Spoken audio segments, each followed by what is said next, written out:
In the heart of London, under the unblinking eye of history and the flashing lenses of tourists, a single moment of human impulse shattered centuries of stone-faced tradition. One woman, overwhelmed by frustration or perhaps a desperate need to be seen, did the unthinkable. She struck a member of the King's Guard. The world knows the rule. These sentinels are monuments of discipline, unmoved by chaos. Everyone expected the guard to absorb the blow in stoic silence, a fleeting scandal buried by protocol. But what happened next ripped the script apart, revealing a stunning chain of events where rigid ceremony collided with raw humanity, leaving a global audience questioning everything they thought they knew about duty, honor, and the quiet battles fought behind a bearskin hat. The morning mist clung to the autumn air in London, a damp veil over the grandeur of Horse Guards parade. Tourists, bundled in scarves, already formed a shifting semicircle around the iconic sentry box, their phones held aloft like offerings. In the box stood Guardsman Kai Llewellyn, a man of 24, transformed into a figure of immense tradition. The 35-pound bearskin rested on his head, its weight a constant, sobering anchor. His scarlet tunic was stiff, the brass buttons polished to a blinding gleam. His feet, in boots that had known countless hours of drill, ached with a familiar, dull throb. His rifle, fixed with bayonet, rested against his shoulder. His face, beneath the shadow of the bearskin, was set in the required expressionless mask, the guard face. He was not Kai in this moment. He was a symbol, an unmoving piece of the palace furniture, as enduring as the stone arches behind him. The crowd ebbed and flowed. Children giggled, trying to make him laugh. A man pretended to poke his ribs, earning gasps and chuckles from onlookers. Kai saw none of it. His gaze was fixed on a middle distance, a technique drilled into him. He saw the blur of faces, the movement, but he did not see them. His mind was elsewhere, on the letter from his sister about their mother's worsening arthritis, on the relentless pressure in his bladder he could not acknowledge, on the simple, profound desire for a hot cup of tea. His discipline was a cage of will, holding the man inside perfectly still. Then she entered his narrow field of vision.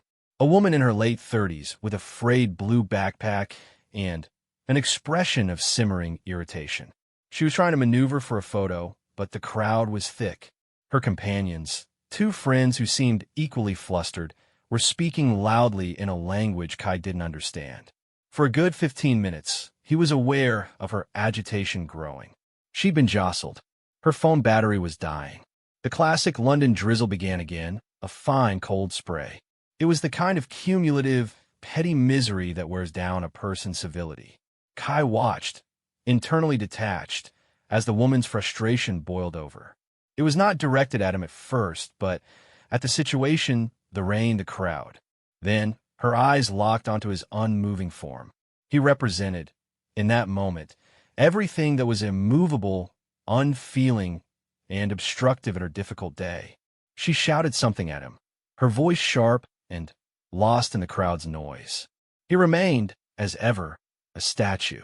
This seemed to infuriate her further. The crowd, sensing a drama, fell slightly quieter, phones shifting subtly to record. What happened next was not a slow-motion event for Kai. It was a violent, shocking eruption in his world of enforced calm. The woman stepped forward, not just close, but aggressively inside the invisible boundary of his post. Her hand, clenched in a fist, swung in a short, sharp arc. It was not a slap, but a punch connecting solidly with his upper arm, near his shoulder. The blow jarred through the wool of his tunic. A collective, sharp intake of breath came from the crowd. 100 camera clicks sounded like locusts. In that instant, a lifetime of training screamed one command: do not move. Do not react. Do not acknowledge. The insult, the assault, was to the uniform, not to him. He was to stand and take it and remain a silent pillar of the crown. His muscles, coiled from hours of standing, tensed but did not twitch. His eyes, against all instinct, did not flicker toward her. He held his breath. Inside, a storm raged. Humiliation, Anger, a primal urge to defend himself, warred with the ironclad doctrine of his duty. The woman, having delivered the blow, stepped back, her own face a mix of defiance and dawning horror at what she'd done. She expected, as the world expected, utter, silent submission. She expected to be the active force, him the passive object. She was wrong. For Kai Llewellyn, in the white-hot silence following the impact, something broke. Not his discipline, but a deeper, more personal dam. The thought of his mother, a proud woman who'd worked 2 jobs to raise him, flashed in his mind. She had taught him to respect others, but also to respect himself. The letter about her pain. And here he was absorbing public physical abuse as part of his job. The image of his sergeant's stern face warning them never to shame the regiment warred with the simple, human truth. He was being assaulted, and he was allowing it. A low, guttural sound, barely audible at first, broke from his lips. It was not a word, but a raw exhalation of strained will. Then, with a movement that was not the crisp, drilled turn a guardsman, but the weary, human turn a man pushed too far, he pivoted on his heel. The crowd gasped, stumbling back. His rifle, still held, came with him. He looked directly at the woman. His guard face was gone. In its place was an expression of profound, weary humanity, eyes blazing with a mixture of fury and pain, jaw tight. He didn't shout. His voice, when it came, was low, measured, and carried in the stunned silence like a clarion call. "Madam," he said, the word cutting through the air, "that is an assault. You will remain there. The police have been called." He then did something entirely unprecedented. He reached his free hand up to his radio mic, clipped inside his tunic, and spoke into it. His words were clear. "Sentry at Post 3. Assault by a civilian female. Request police and regimental officer of the guard to my location immediately." The silence that followed was absolute. The woman's face drained of all color. Her friends clutched at her. The tourists were frozen, phones now recording with a kind of rapturous shock. The unthinkable had happened. The statue had spoken, and he had not asked for help. He had commanded it. The minutes that followed Kai's transmission stretched like hours, thick with a buzzing, disbelieving tension. The woman, whose name was revealed later as Anya Petrov, a tourist from Poland, stood rooted to the spot, as if Guardsman Llewellyn's words had physically pinned her. Her earlier defiance had evaporated, replaced by a trembling, silent fear. Her friends whispered frantically to her, but she seemed not to hear. The crowd did not disperse. If anything, it swelled, drawn by the electric news spreading through the plaza. The guard is talking. A guard is making an arrest. Kai had resumed his position, but it was different now. He was no longer a ceremonial prop. He was a soldier, securing a scene. His eyes, still holding that unnerving human fire, scanned the crowd, ensuring no one else approached. He had identified his assailant and was now containing the situation until backup arrived. The transformation was complete. From symbol to man, from statue to sentry in the truest sense. 2 other guards from a nearby post, having heard the radio call, performed a flawless drill movement to flank him, their own faces stern masks, adding to the suddenly serious military presence. The mood had shifted from carnival to courtroom. The first to arrive were 2 Metropolitan Police officers on foot patrol, their high-vis vests cutting through the crowd. They were met by Kai's crisp, clear report, delivered in a tone that brooked no argument. "Officers, at approximately 11:47 hours, this civilian female deliberately struck me on the left upper arm while I was on duty. I have detained her for assault." Anya Petrov began to cry, offering fragmented apologies in broken English. "I was stressed. The rain, he wouldn't move. I didn't mean." The officers, professional but visibly surprised by the circumstances, took control, gently guiding her aside to take initial statements from her and from witnesses who eagerly volunteered. Then came the true mark of the earthquake, the arrival of the regimental officer of the guard. A captain in full dress uniform, his sword at his side, he marched up with an aide. This was not a common sight for such an incident. Usually, the police would handle it. The captain's presence signaled that this was now a regimental matter as much as a criminal one. He exchanged a sharp salute with Kai, then listened intently as Kai repeated his report. The captain's expression was unreadable, but he gave a slight, almost imperceptible nod to Kai. It wasn't praise, but it was acknowledgement. Protocol was being rewritten in real time. As Anya Petrov was formally led away by the police for further questioning, the real storm began, but not on Horse Guards Parade. It began online. The dozens of videos shot by tourists from every angle were already exploding across the internet. They were raw, shaky, and utterly compelling.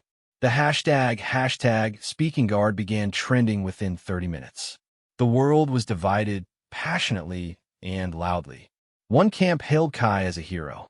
Finally, they're human beings, not punch bags, read one viral post. He showed incredible restraint and then perfect professionalism. She committed a crime, and he ensured she faced consequences. Respect, wrote another.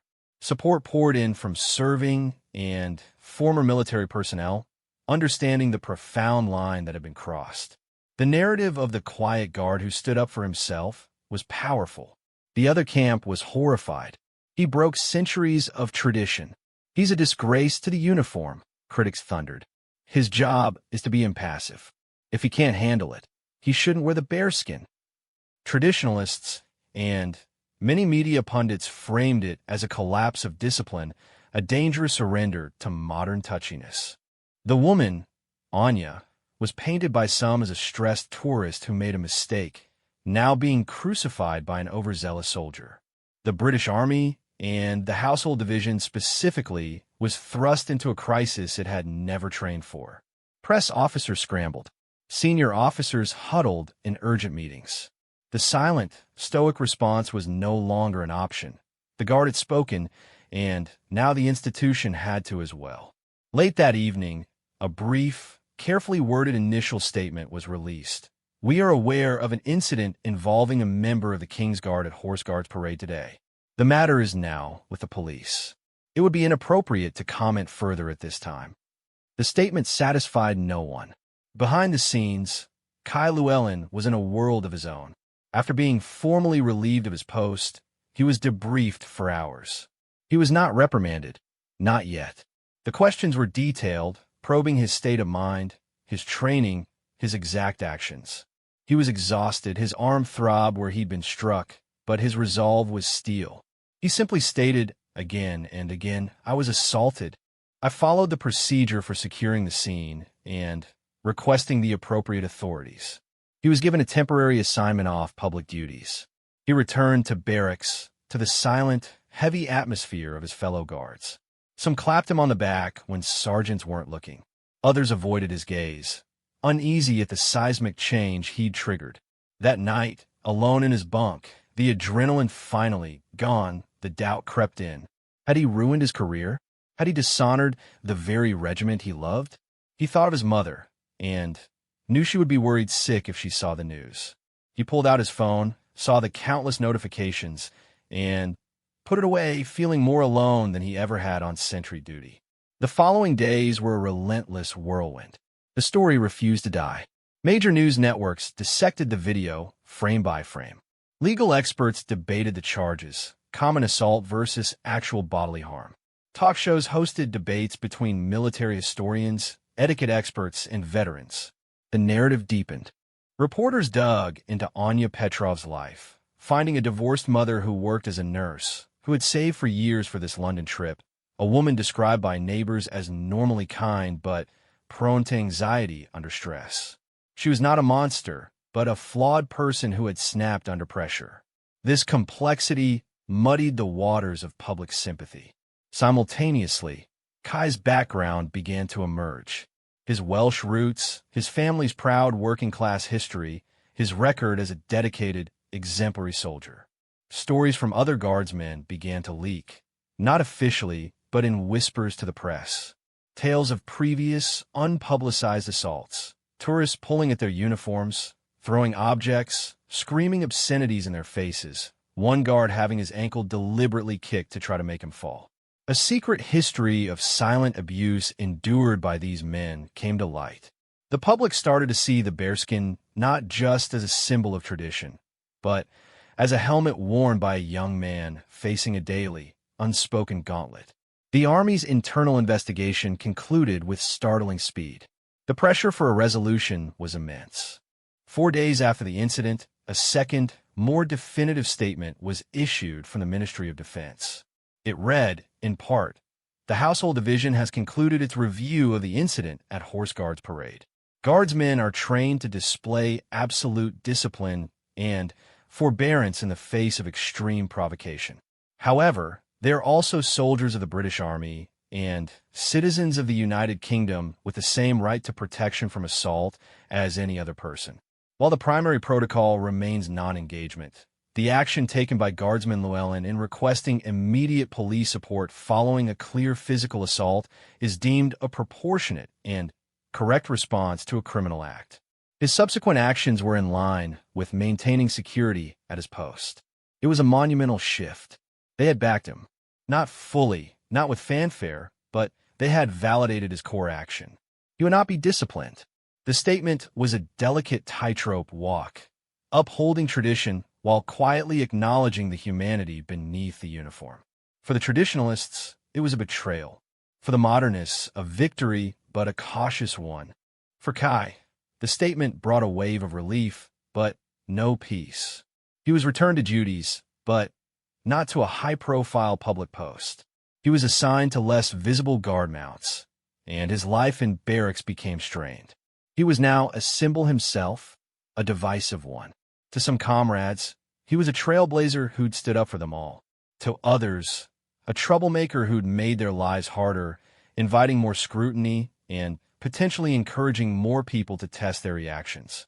The Brotherhood of the Guards, once his absolute foundation, was now fractured in his presence.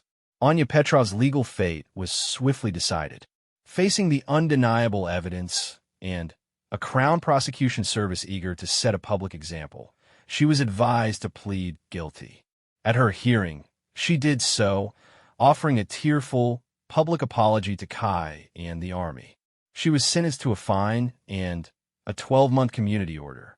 The magistrate's remarks were widely reported. The Guardsmen are not waxworks. They're living individuals performing an important duty. This sentence reflects the seriousness of assaulting a serving soldier on duty. The legal chapter closed, but the social one was wide open. Then came the letter. It arrived at Kai's barracks, forwarded by his regimental office. It was from Anya Petrov. His first instinct was to throw it away, but curiosity and a lingering sense of the surreal connection they now shared made him open it. It was handwritten in slightly awkward English. She did not ask for forgiveness. She detailed her own difficult year, the pressure of the trip, the moment of madness that came over her. She wrote, "I saw you not as a man, but as a thing. That was my crime. I am sorry I did that to you. I am sorry I made you have to choose between your job and yourself." She ended by saying she hoped the money from the fine would go to a veteran charity. It was a raw, unvarnished piece of humanity. It left Kai shaken. The monster of the headlines was gone, replaced by this flawed, remorseful woman. He did not reply, but he kept the letter. Weeks turned into a tense, uneasy month. The public debate simmered down, replaced by the next news cycle, but within the Household Division, the change was permanent and profound. New protocols, unofficially dubbed the Llewellyn Procedures, were quietly integrated into training. Guardsmen were now given clearer, more robust guidance. The core mandate of non-engagement remained, but it was now explicitly paired with the instruction that in the event of a clear physical assault, the sentry was to consider themselves a crime scene first and a ceremonial post second. They were to use their radio immediately, clearly state assault, and detain the individual if safe to do so. The message was clear. You are a soldier, and you have a right to protection. The invisible shield of tradition had been officially, if quietly, supplemented by the visible shield of the law. Kai, however, was struggling. The adrenaline of the event and its aftermath had faded, leaving a deep fatigue and a sense of isolation. He was a marked man, living in a fishbowl. He considered leaving the army, the regiment he loved, now feeling like a foreign land. He requested a meeting with his commanding officer, not to complain, but to seek advice. The conversation was blunt, but not unkind. "You sparked a change, Llewellyn," the colonel said. "Change is never comfortable, especially here. Running from it won't help you or the men coming after you. You have a choice. Be a victim of what happened, or use the understanding you've gained." The word stuck with him. He thought of Anya Petrov's letter, of the shared human failing and recognition it contained. He began, tentatively, to speak with the regiment's welfare officer and a counselor provided by the army. He started to process not just the assault, but the weight of the silent years before it and the cacophonous fame after. An unexpected opportunity arose. The army, keen to manage its public image and address the now public issue of guard abuse, decided to launch a small, informative campaign. They wanted a serving guardsman to contribute, not as a spokesman, but to provide insight. Kai's name was put forward, not as the hero of the story, but as someone who had lived the reality. After much thought, he agreed. He sat for a filmed interview, not in uniform, but in simple fatigues. He was nervous, but his words, when they came, were plain and powerful. "It's not about making people feel sorry for us," he said, looking directly at the camera. "The job is an honor. We know people want photos. We're proud to be part of the show. But there's a line. We're not statues. We're breathing. We get tired. We have families worrying about us. That woman, she had a bad day. I've had them too. But on my bad days, I can't walk up and hit someone. All we ask is the same respect." He didn't mention the details of the incident, only the principle. The video was released as part of a broader Respect the Guard initiative. The response was overwhelmingly positive. He came across not as angry or vindictive, but as dignified and human. It began to heal the rift, both in the public eye and within his own unit. The final test came when he was selected to return to a high-profile public post, not a Horse Guards, but at the Tower of London. It was a deliberate, symbolic move by his commanders. The day was crisp and sunny. The crowds were large. Kai stood, the familiar weight of the bearskin on his head, the rifle on his shoulder. He felt the eyes on him, some recognizing him, whispering. He saw the phones. The old tension returned, but it was different now. He was no longer just a symbol enforcing a mystery. He was a known quantity, a man who had endured, who had spoken, and who had, in his way, changed the institution he served. His presence now communicated something new. Here stand the guardsmen. He will be silent. He will be still. But he is not a thing. Respect the uniform, and respect the man within it. He completed his 2-hour watch without incident. As he marched off with the changing of the guard, he caught the eye of a little boy in the crowd. The boy, clutching a toy soldier, gave him a serious, small salute. Kai, maintaining his discipline, could not salute back. But for the briefest moment, just for that child, he allowed the very corner of his eye to crease in what might have been the ghost of an understanding smile. The statue had not just spoken, it had learned to breathe. And in doing so, it had reminded a watching world that duty is not the absence of humanity, but its most disciplined and sometimes most courageous form.